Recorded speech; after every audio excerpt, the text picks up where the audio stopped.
French এই পৃথিৱীখনত এনে কিছুমান ৰহস্যময় ঘটনা সংঘটিত হৈ থাকে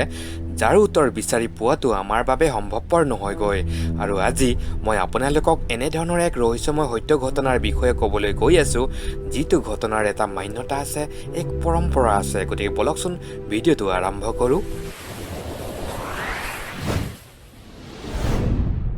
নমস্কাৰ বন্ধুসকল আপোনালোকক পুনৰ স্বাগতম জনাইছোঁ এডভান্স আছাম ইউটিউব চেনেলত এই সত্য ঘটনাটো সংঘটিত হৈছিল প্ৰায় কেইবাশ বছৰ আগতে নগাঁও জিলাৰ botikora নামৰ গাঁৱত আৰু সেই আচৰিত মূৰ্তিটো উদ্ধাৰ কৰিছিল সেই গাঁৱৰে গাঁওবুঢ়া প্ৰয়াত শম্ভুৰাম পাটৰদেৱে সম্পূৰ্ণ ঘটনাটো উল্লেখ কৰাৰ আগতে প্ৰয়াত শম্ভুৰাম পাটৰদেৱৰ পু নাতিনীয়েক আৰু সেই গাঁৱৰে বাসিন্দা এজনৰ মুখৰে কিছু আভাস লওঁ আহকচোন কৃষ্ণ মেলাটো আমাৰ প্ৰতি বছৰে পালন কৰা হয় আমাৰ পৰিয়ালে উদ্ধাৰ কৰিছিল আৰু এতিয়া সমজুৱাভাৱে এই মূৰ্তিজনাৰ প্ৰতি বছৰে বহাগ মাহৰ দ্বিতীয়টো ৰবিবাৰে এই মেলা শ্ৰী কৃষ্ণ মেলা মহোৎসৱটো পালন কৰা হয় ইয়াত হাজাৰ হাজাৰ দৰ্শক বা ৰাইজৰ উপস্থিতি হয় আৰু ভাল লাগে আহক সকলোৱে উপভোগ কৰক বহুত ভাল লাগিব নমস্কাৰ হয় নমস্কাৰ মোৰ নাম শ্ৰী বিদ্যুৎ বৰদলৈ মই এখন গাঁৱৰ বাসিন্দা হয় আপোনাৰ এই শ্ৰী কৃষ্ণ মেলা উপলক্ষে বহাগৰ দ্বিতীয়টো ৰবিবাৰত আমাৰ এই botikora গাঁৱতে আমাৰ এই মেলাখন অনুষ্ঠিত কৰা হয় আহিব আপোনালোকে সকলোৱে ইয়াত বহুত মানুহৰ সমাগম হয় আপোনালোকে চাই ভাল পাব আজি কেইবাশ বছৰ আগতে নগাঁও জিলাৰ এই botikora নামৰ গাঁৱতে গাঁওখনৰ গাঁওবুঢ়া প্ৰয়াত শম্ভুৰাম পাটৰদেৱে কোৰেৰে মাটি খান্দি থাকোঁতে কিবা এটা কঠিন বস্তুত ঘাপ মাৰি পোৱা যেন অনুভৱ কৰিলে তেখেতে ততাতীয়াকৈ মাটিবোৰ আঁতৰাই সেই কঠিন বস্তুটো বিচাৰিবলৈ ধৰিলে তেখেতে এটা মূৰ্তি দেখা পালে যিটো মূৰ্তিৰ ওপৰৰ অংশ শ্ৰীকৃষ্ণৰ আৰু তলৰ অংশ তিৰোতাৰ কোৰখনৰ ঘাপ পৰাত মূৰ্তিটোৰ এখন হাতত আঘাত পাইছিল আৰু য'ৰ পৰা তেজ নিগৰি আছিল হয় মূৰ্তিটোৰ আঘাত পোৱা ঠাইৰ পৰা তেজ নিগৰি ওলাই আছিল প্ৰয়াত শম্ভুৰাম পাটৰদেৱে সেই দৃশ্য দেখি আচৰিত হৈছিল আৰু লৰালৰিকে মূৰ্তিটো ঘৰলৈ লৈ গৈছিল পৰিয়ালৰ কেইজনমানক মাতি মূৰ্তিটো কি কৰা হ'ব সেই বিষয়ে আলোচনা কৰিলে শেষত সিদ্ধান্ত লোৱা হ'ল যে মূৰ্তিটো গৰম পানীত উতলাই দিয়া হওক বুলি আৰু সেই সিদ্ধান্ত মৰ্মে মূৰ্তিটো গৰম পানীত উতলাই দিয়া হ'ল কিন্তু ঘটনাটোৱে অন্য ৰূপ ধাৰণ কৰিলে প্ৰয়াত শম্ভুৰাম পাটৰদেৱৰ পৰিয়ালত অপায় অমংগল হ'বলৈ আৰম্ভ কৰিলে পৰিয়ালৰ কেইবাজনো সুঠাম যুৱকৰ মৃত্যু হ'ল নানান ধৰণৰ অপায় অমংগলে দেখা দিলে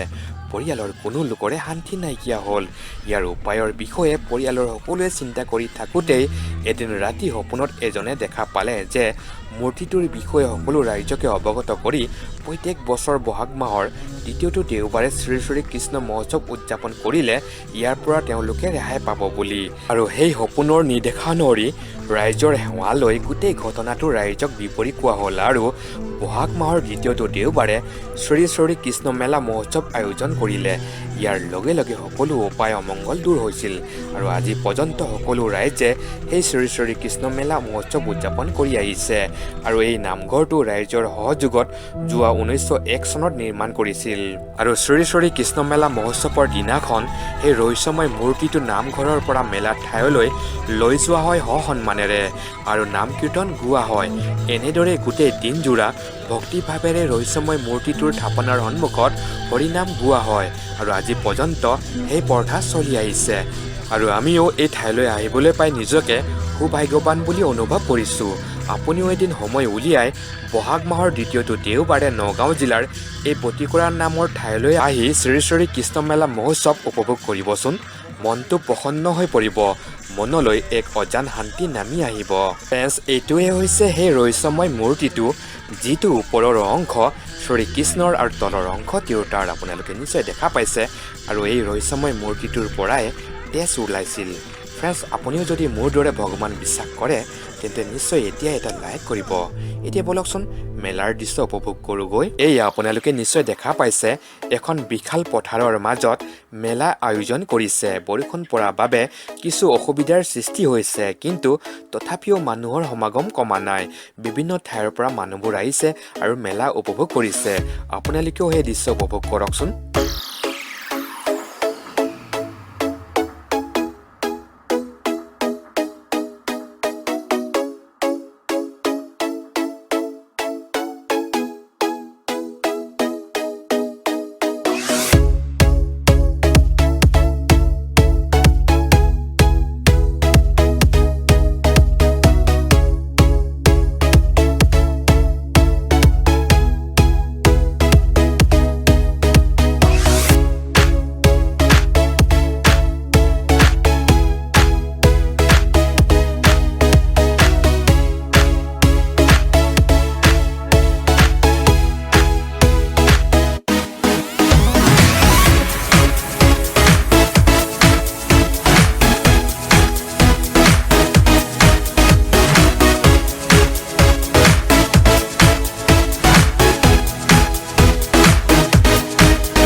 ফ্ৰেণ্ডছ ইতিমধ্যে সময় হৈছে গতিকে আমিও ঘৰলৈ উভতি যাব লাগিব